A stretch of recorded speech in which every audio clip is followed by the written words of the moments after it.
What happens when a Western stops caring about heroes, mercy, or even basic human decency? Spaghetti Westerns did not simply make the frontier dirtier. They turned it into a nightmare. Some were censored, some disappeared, and others became cult classics. Today, we are counting down 20 brutal spaghetti Westerns that went dangerously far for their time. Before we enter this lawless frontier, subscribe to our channel, because the most disturbing film on this list may not be the one you expect. Number 20. The Ruthless 4, 1968. Gold does not reveal a man's character in this film. It destroys whatever character he had left.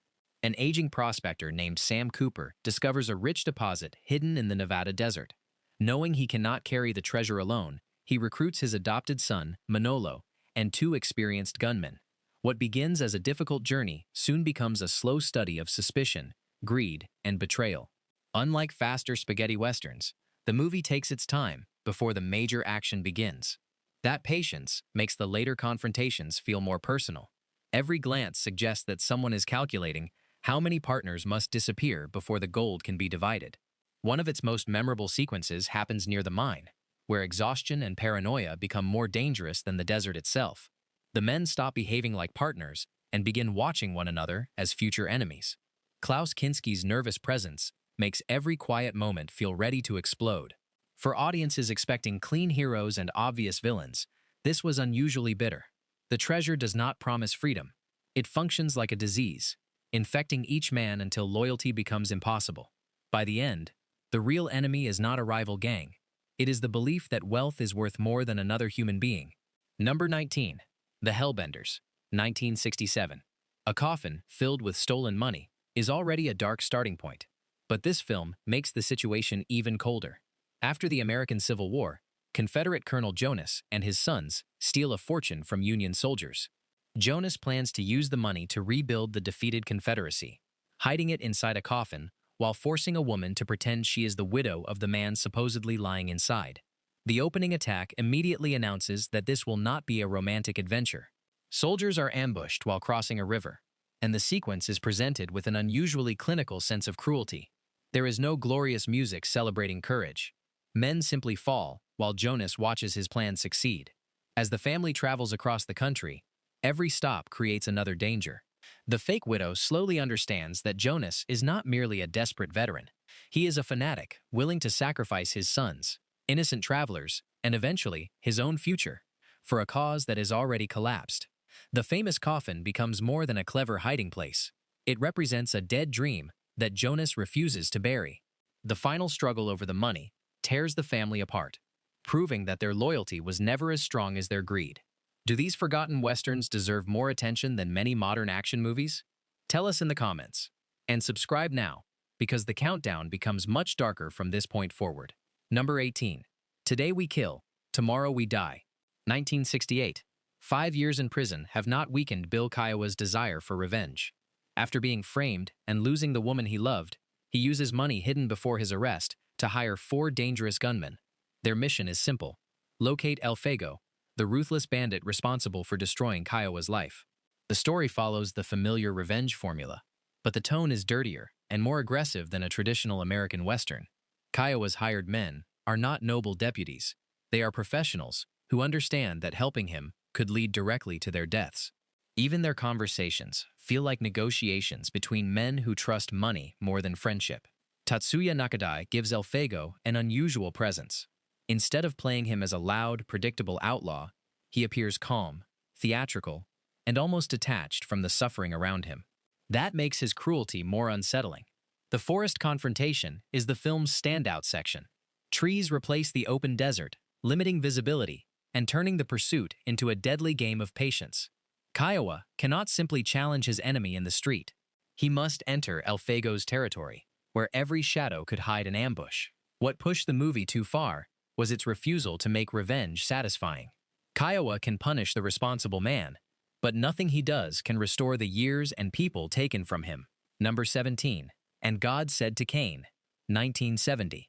10 years of wrongful imprisonment have transformed Gary Hamilton into something resembling a ghost. After receiving a pardon, he returns to the town controlled by Akembar, the wealthy man who betrayed him, stole his property, and built a respected public image upon Hamilton's ruined life.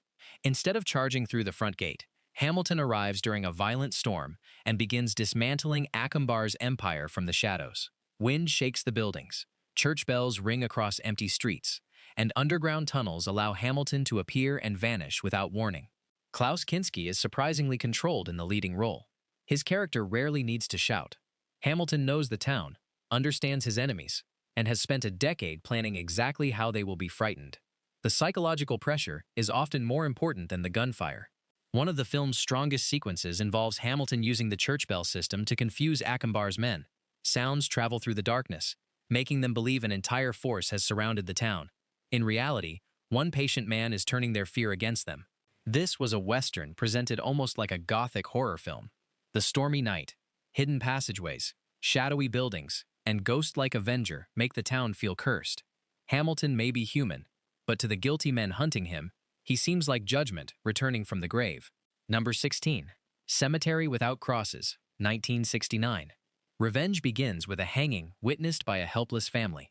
After Ben Kane is captured and executed by the powerful Rogers clan, his widow, Maria, refuses to accept that his killers can simply return home. She seeks help from Manuel, a withdrawn gunfighter who once shared a complicated relationship with her. Manuel lives alone near a cemetery where the graves have no crosses. That image defines the entire film. This is a world where people disappear without justice, ceremonies, or even names marking where they were buried.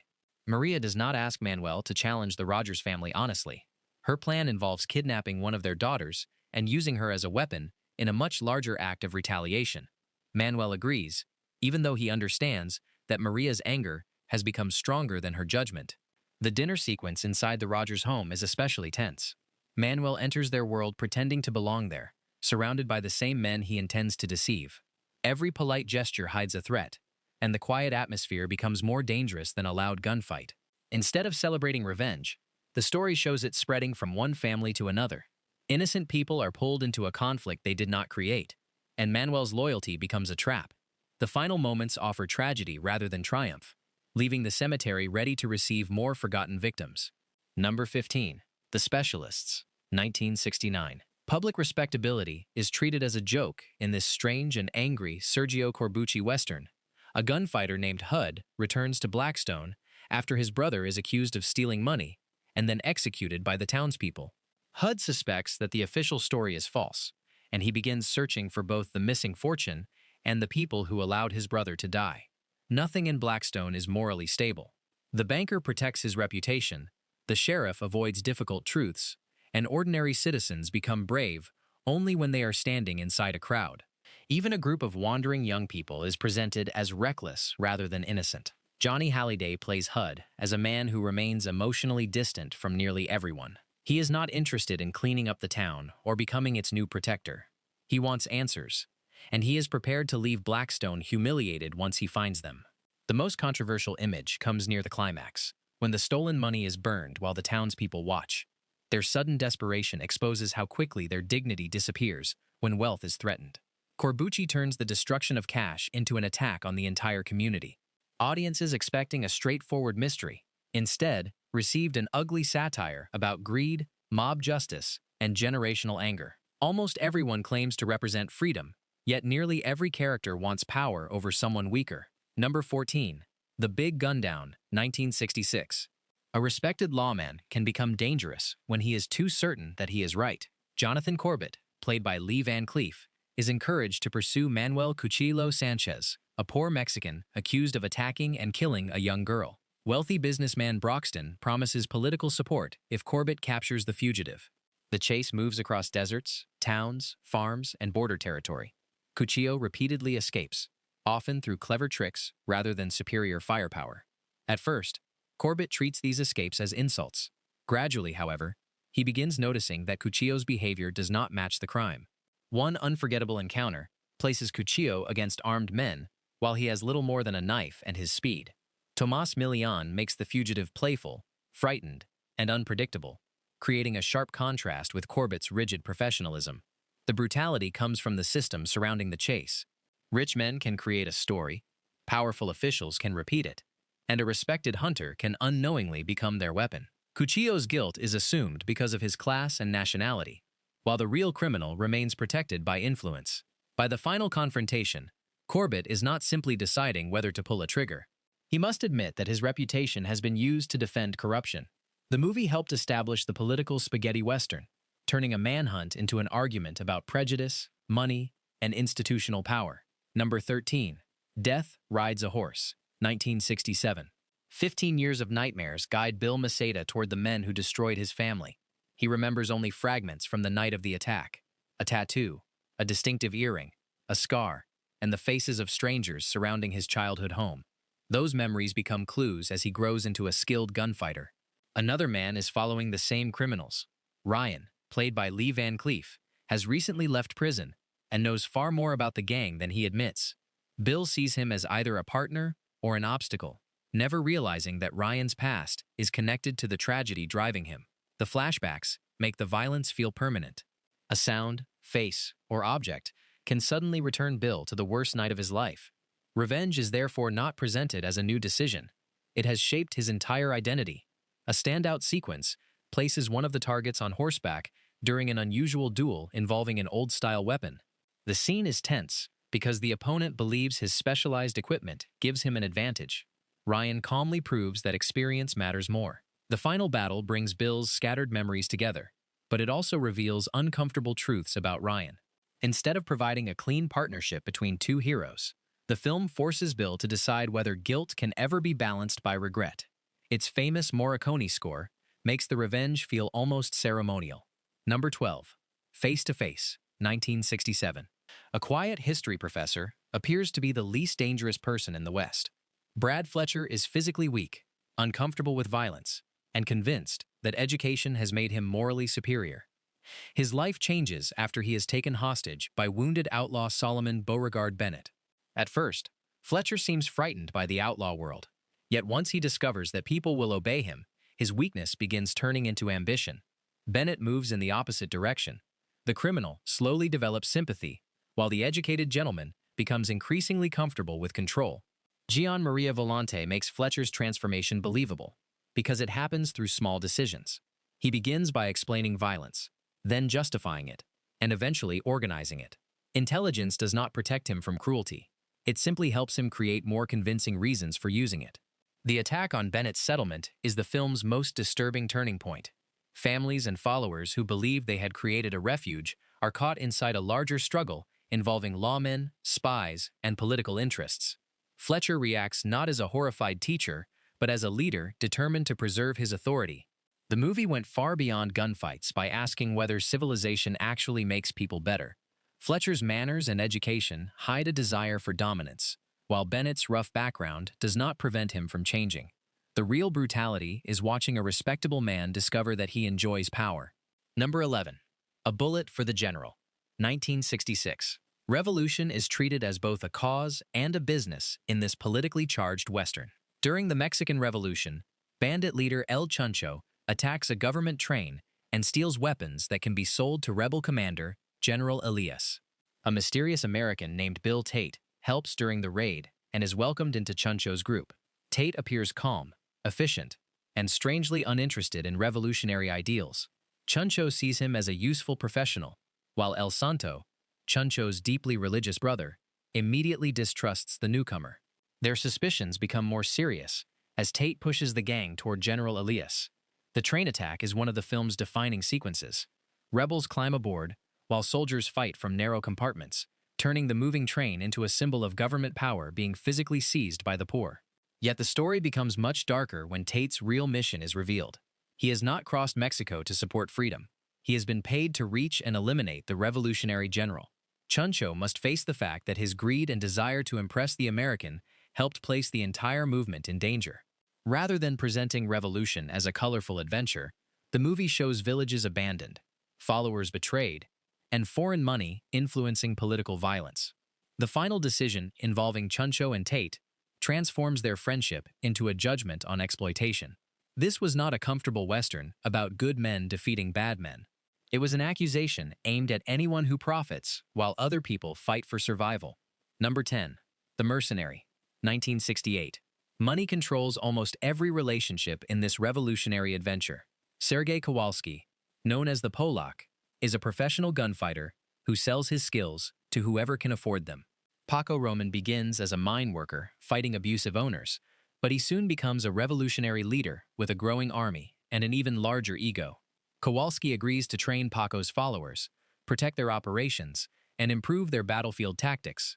However, he charges for nearly every bullet, lesson, and rescue.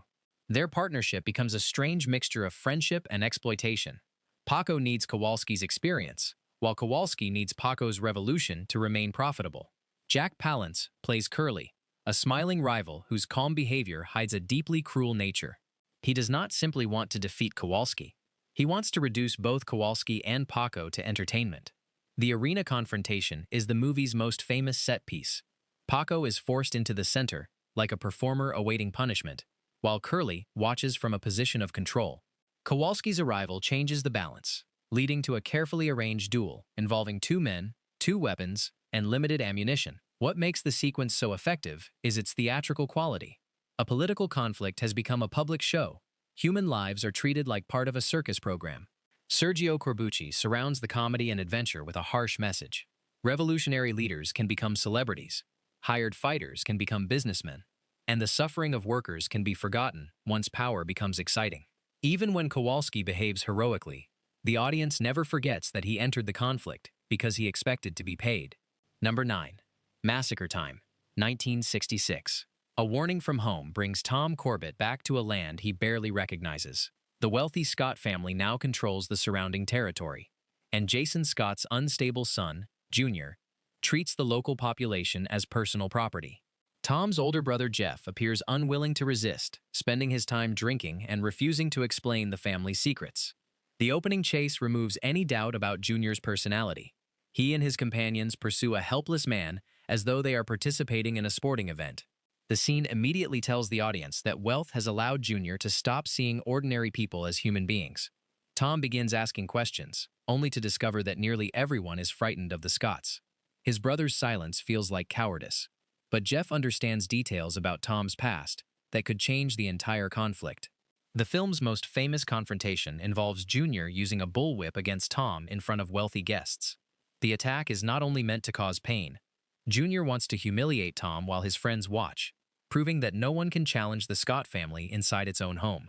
Franco Nero's performance makes Tom more vulnerable than Django. He is beaten, confused, and repeatedly told to leave. His survival depends on discovering why Jeff has protected him from the truth. The final assault transforms the Scott mansion into a battlefield. Tom and Jeff move through balconies, rooms, and open courtyards, while armed men surround them. Director Lucio Fulci stages the action with an energy that sometimes resembles a martial arts film rather than a traditional Western. What pushed Massacre Time beyond many films of 1966 was Junior's enjoyment of cruelty. He does not harm people for money or political power. He does it because an entire community has taught him that his name removes all consequences. Number 8. A Man Called Blade, 1977. Fog replaces the usual bright desert in this late-period spaghetti western. Menaja, a bounty hunter known as Blade, tracks criminals using both a revolver and a small throwing axe. His unusual weapon gives the action an almost horror film quality, especially during the opening pursuit through a misty swamp. After delivering an outlaw to the mining town of Suttonville, Blade becomes involved with McGowan, the powerful owner of the local silver mine. McGowan asks him to rescue his daughter, Deborah, who has supposedly been kidnapped. Blade soon realizes that the situation involves Voller, McGowan's ambitious foreman, and a much older betrayal connected to Blade's father. The opening confrontation became notorious because it shows exactly what Blade's weapon can do. Instead of defeating the outlaw in an ordinary quick-draw contest, he disables the man's shooting hand with one calculated throw. The moment is brief, but it announces that this gunfighter follows different rules. Later, Blade is captured and subjected to a prolonged punishment designed to leave him helpless. Rather than emerging untouched, he spends much of the final act injured, angry, and forced to rely on patience. The town itself is equally unpleasant. Mine workers are treated as replaceable equipment, powerful men hide behind hired guards, and even the rescue mission is based on manipulation. Everyone wants Blade's skill, but no one intends to reward his loyalty. By 1977, the spaghetti western boom was nearly over. Director Sergio Martino responded by making the atmosphere darker, the hero rougher, and the violence sharper. The famous fog may have concealed limited sets, but it also turned Suttonville into a decaying frontier nightmare where the genre itself seemed to be approaching its grave. Number 7. Keoma, 1976. Returning from the Civil War should represent a homecoming, but Keoma finds only disease, prejudice, and family hatred. His hometown is controlled by Caldwell, a former Confederate raider whose men imprison residents suspected of carrying a plague. Keoma's three half-brothers have joined Caldwell and regard their mixed-race brother as an embarrassment that should have stayed away. The first major act of defiance happens when Keoma rescues a pregnant woman being transported toward a plague camp. He does not know whether she is actually sick. What matters is that armed men have decided she no longer deserves basic dignity. Franco Nero plays Keoma like a man carrying the weight of several lifetimes. Flashbacks show him as a child, but the younger Keoma sometimes appears inside the same physical space as the adult version. Memory and reality overlap, giving the movie a dreamlike feeling. One famous punishment leaves Keoma tied to a wagon wheel in a position deliberately resembling a crucifixion. His enemies do not merely want information. They want to display his suffering as a warning to the town. The final confrontation goes even further. Gunfire between Keoma and his brothers is intercut with the rescued woman giving birth. One life enters the world while others fight to destroy each other. Her cries blend with the soundtrack and the sound of weapons, turning the climax into something closer to a religious nightmare than a conventional shootout. Woody Strode's character, George, provides the film's moral center. Once connected to Keoma's family, he has been pushed into poverty by racism and age. His attempt to stand beside Keoma leads to one of the picture's most painful moments. Number 6. Day of Anger, 1967. Respect is the one thing Scott Mary has never been allowed to possess. He performs the dirtiest jobs in Clifton, while respectable citizens insult him, laugh at his background, and remind him that he will never belong among them. His life changes when experienced gunfighter Frank Talby arrives in town. Talby recognizes Scott's anger and begins teaching him how to survive. His lessons concern weapons, observation, reputation, and the importance of striking before an opponent controls the situation. For the first time, Scott has proper clothes, a horse, and people stepping out of his path. Yet Talby is not training a hero. He is building an assistant while taking control of Clifton. The same citizens who abused Scott suddenly expect him to protect them from the dangerous mentor they helped create. Lee Van Cleef gives Talby enough charm to make his corruption easy to miss. He speaks with confidence, rewards courage, and destroys men who underestimate him. Scott understandably sees him as the first person who ever offered respect. The horseback duel is one of the film's standout sequences. Talby faces an opponent using an unusual weapon, turning the battle into a test of timing, rather than a simple street draw. The scene strengthens Scott's belief that his teacher is almost unbeatable. As Talby gains power, however, his lessons become excuses for domination. Buildings are attacked, rivals disappear, and Clifton exchanges the hypocrisy of its old leaders for the open fear created by a gunfighter. The final duel between teacher and student carries more emotion than a typical showdown. Scott must use Talby's own lessons against him, knowing that the man he is facing gave him everything he once wanted. The cruelty lies in that transformation. Talby rescues Scott from humiliation, then forces him to choose between personal loyalty and becoming another servant of tyranny. Number 5. 4 of the Apocalypse, 1975. 4 unwanted people escape one disaster, only to walk directly into something worse. Gambler Stubby Preston, pregnant woman Bunny, heavy drinker Clem, and a troubled man named Bud survive after being locked inside a jail during an attack on the town of Salt Flats. With nowhere else to go, they travel together through the Utah wilderness. Their strange little group gradually becomes a family. Stubby protects Bunny, Clem tries to remain useful despite his addiction, and Bud speaks about the dead as if they are still standing beside him. For a while, the story almost feels gentle. Then they meet Chaco. Played by Tomas Milian, Chaco presents himself as a friendly traveler. He shares food, jokes with the group, and encourages them to trust him. His relaxed smile makes the later change in his behavior even more disturbing. The desert sequence involving Chaco is among the strangest scenes in any spaghetti western. After giving the travelers a mind-altering substance, he turns their confusion into an opportunity for control. The landscape, music, and unfocused reactions create the feeling of a nightmare unfolding in daylight. Chaco's attack on the group destroys their temporary sense of safety. Stubby is left injured and furious, while Bunny's emotional condition becomes increasingly fragile. The violence is not presented as an exciting clash between gunfighters. It is an invasion of trust. Another shocking development concerns Clem's struggle to survive. After becoming separated from the others in the frozen wilderness, Fulci focuses on desperation rather than heroic endurance. Nature is not beautiful here. It reduces human beings to their most basic instincts. Later, Stubby and Bunny reach a mining community, populated almost entirely by men. Instead of becoming another threat, the miners welcome Bunny and treat the arrival of her child as a reason for celebration. That warmth makes the surrounding tragedy even more painful. The movie went too far because it combined tenderness with sudden cruelty. Whenever the characters begin building hope, the frontier tears it away. By the time Stubby hunts Chaco, revenge is no longer exciting. It is the final duty of a man who has watched nearly everyone around him suffer. Number 4. The Great Silence, 1968. Snow should make the landscape appear peaceful, but in this film, it covers an organized system of murder. Poor settlers hiding in the mountains of Utah are officially labeled outlaws. Bounty hunters can eliminate them legally and collect money from the government, creating a business in which bringing someone back alive makes little financial sense. The most successful hunter is Loco, played by Klaus Kinski. He does not see himself as a villain. He carries documents, follows the wording of the law, and reminds everyone that the government pays him. His politeness makes him more frightening because he has transformed cruelty into ordinary work. Standing against him is Silence, a mute gunfighter whose vocal cords were damaged during childhood.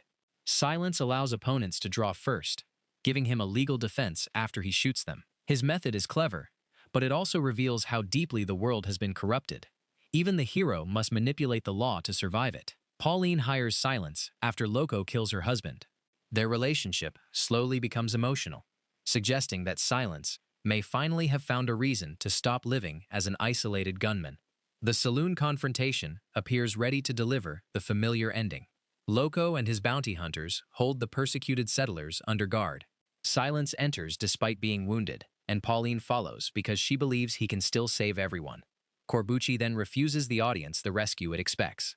The final minutes became legendary because courage does not defeat money, superior numbers, or legal corruption. Loco understands Silence's tricks and prepares for them. The innocent prisoners remain trapped, and the sheriff cannot restore order. The conclusion was so bleak that alternative endings were reportedly created for some markets. Yet the hopeless version is the reason the film remains powerful. It suggests that a corrupt system will not collapse merely because one brave man enters the room. Number 3. Django Kill. If You Live, Shoot, 1967. Climbing out of a mass grave is only the beginning of this surreal nightmare. A nameless mixed-race gunfighter, often called the Stranger, survives after his partners betray him and steal a shipment of gold. Two Native American men discover him, restore his health, and melt some of his remaining gold into bullets for his revenge. The thieves flee to a town so corrupt that local residents immediately eliminate them and take the stolen treasure. Instead of representing civilization, the town is filled with business owners, gunmen, religious hypocrites, and ordinary citizens waiting for an opportunity to profit from someone else's misfortune. One scene made the film infamous. After a thief is struck by the stranger's golden ammunition, the townspeople summon a doctor. Their concern is not saving the injured man. Once they discover that valuable metal is inside him, greed takes control of the room. The sequence is disturbing because respectable citizens behave like a wild mob. No outlaw forces them to participate. The possibility of obtaining gold is enough to erase their humanity. The stranger's revenge story soon becomes tangled with two rival powers. Templar controls wealth and information, while Zorro commands a group of black-clad riders who resemble a private cult. The town's young people are manipulated, prisoners are hidden, and alliances shift without warning. Director Giulio Questi fills the movie with images that seem borrowed from horror cinema. Animals react to approaching danger, figures appear from smoke and shadows, and the stranger wanders through events with the expression of a man unsure whether he actually survived the grave. Another extraordinary punishment involves molten gold, transforming the object everyone desires into an instrument of destruction. The symbolism is not subtle, but subtlety was clearly not Questi's goal. The movie was marketed with the Django name, even though it has no direct connection to Corbucci's character. What it shares with Django is a desire to destroy the comfortable Western world. There are no stable heroes, no trustworthy community, and no guarantee that revenge will restore order. For audiences in 1967, the mixture of Western action, nightmare imagery, greed, and shocking medical horror was almost unbelievable. It does not simply cross the line between Western and horror. It behaves as though that line never existed. Number 2. Cutthroats 9, 1972. Winter does not slow the cruelty in this film. It preserves it. Sergeant Brown is transporting 7 dangerous prisoners from a remote gold mine through the mountains. His young daughter, Kathy, travels with him. After attackers destroy their wagon and kill the other guards, Brown must lead the chained prisoners across a frozen wilderness with almost no supplies. The title's meaning quickly becomes clear. The 7 prisoners are not the only people trapped inside this journey. Brown and Kathy are prisoners of the mountains, the weather, and the violent men surrounding them. Brown also suspects that one member of the chain gang was responsible for his wife's death. He secretly studies the prisoners while trying to keep them alive long enough to reach the next military station. Justice, revenge, and survival begin competing inside the same exhausted man. A second secret makes everything worse. The chain connecting the prisoners is actually made of gold, covered with a dark coating. The men do not initially understand that the object restricting their freedom is also a fortune. Once the truth becomes known, cooperation becomes almost impossible. Removing the chain could make them rich, but separating themselves requires tools, risk, and temporary trust. Every prisoner knows the others may become unnecessary once the gold is divided. One memorable sequence involves the survivors using the movement of a train to break their restraints. It is not filmed like a heroic escape. The machinery, darkness, and desperate timing make the scene feel as though the landscape itself is attempting to tear them apart. The violence was extreme for a European Western of the early 70s because it was presented with horror-style effects and almost no comic relief. There is no charming gunfighter, beautiful frontier town, or grand political cause. There are only frozen bodies, damaged minds, and men calculating the value of a gold chain. Even the scenery becomes cruel. Wide shots show magnificent snow-covered mountains, but the human figures crossing them look insignificant. Nature offers no moral judgment and no rescue. Number 1. Django, 1966. A lone man walks through thick mud while dragging a coffin behind him. With that opening image, Sergio Corbucci announced that his Western would not obey the clean traditions of Hollywood. Django arrives near a miserable border town where 2 armed factions are fighting for control. Major Jackson leads a group of racist former Confederate soldiers, while General Rodriguez commands Mexican revolutionaries. Neither side cares about the frightened residents caught between them. After saving Maria from Jackson's men, Django enters the nearly abandoned town and waits for both armies to notice him. Franco Nero was only in his early 20s during production, yet his tired expression makes Django appear like a man who has already survived several wars. The mystery of the coffin creates the film's first major payoff. Surrounded by Jackson's fighters, Django opens it and reveals a rapid-firing weapon. The resulting confrontation was astonishing for 1966. Instead of carefully staged one-on-one duels, Corbucci presents overwhelming mechanical force. Yet Django is not an unstoppable hero. He makes an agreement with Rodriguez to steal gold from a military fort, believing he can manipulate the revolutionaries and escape with the treasure. His plan creates one of the film's central ironies. The coffin that once carried his weapon eventually becomes connected to the weight of his greed. His attempt to escape fails when the wagon carrying the treasure sinks into dangerous mud. Maria tries to help, but the gold drags everything downward. Wealth again becomes a physical burden rather than a reward. Rodriguez's punishment leaves Django's hands badly damaged. That moment changes the entire meaning of the final showdown. The audience knows he cannot grip or fire his revolver normally, while Major Jackson still has armed followers hunting him. The cemetery climax is one of the genre's most famous scenes. Django positions himself beside a grave marker and attempts to steady his weapon against it. Jackson's men approach confidently because they believe the injured gunfighter is helpless. Instead of regaining impossible strength, Django adapts. His survival depends on finding one final method of firing while using the cemetery itself for support. The image of a wounded man defending himself among graves turns the showdown into a battle between someone already half destroyed and men who expect cruelty to guarantee victory. These films proved that the Old West could be colder, crueler, and far more complicated than Hollywood wanted audiences to believe. From gold-filled coffins to snow-covered towns where justice completely failed, spaghetti Western directors destroyed nearly every comforting rule of the genre. Which movie went furthest, and which one deserves a modern remake? Share your choice below, like the video, and subscribe for more forgotten classics, controversial cinema, and untold stories from film history.